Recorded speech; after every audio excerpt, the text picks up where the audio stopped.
আজকাল আমি বেশ সারপ্রাইজই হচ্ছি। যেটা ভাবছি সেটা তো হচ্ছেই না, তার উল্টোটা হচ্ছে। এই যে আজ দেখো সকালবেলা জামাইবাবু ফোন করেছিল যে পিকনিক হবে, তোমার নিমন্ত্রণ। তো আমি ভাবলাম ঠিকই আছে, ভালো তো। তো দুপুরে ফোন করেছে, আমি ভাবলাম খাওয়ার জন্য।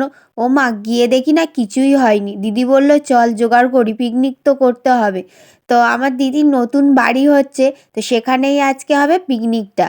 চলো, সব জোগাড়যান্তি হয়ে গেছে। দুপুরে দোকান বন্ধ হয়ে গেছিলো, সেই দোকান খুলে জিনিসপত্র বাজার করলাম, করে বাড়ি থেকে বাসনপত্র নিয়ে এলাম, কারণ এখানে কিছুই নেই। তারপরে সব মাংস টাংস কাটা হলো, উনুন তৈরি হলো, এখন চলছে ভাত। ঠিক আছে, হেব্বি মজা হয়েছে। তবে কি বলো তো, আমার এই পিকনিকে খাওয়াই হয়নি, কারণ আমাদের বাড়ি পক্স হয়েছে আমার ছোড়দার। তো মাংস টাংস তো খাওয়া যাবে না, কিন্তু আমি বেশ মজাই করেছি। ওরা সব রান্না বান্না করছিল, আর আমি বসে বসে দেখছিলাম। তাছাড়া আমাদের পিকনিকই হলো না বন্ধুদের।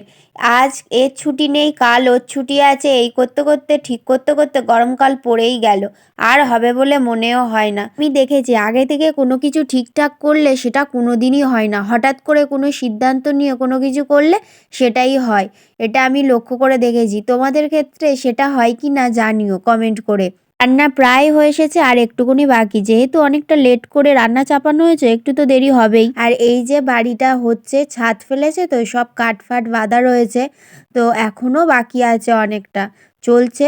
আর আমাদের রান্না বান্না করতে করতে সন্ধে হয়ে গেছিলো। এই দেখো লাইট জ্বালা হয়েছে, এখন খাওয়া দাওয়া হবে।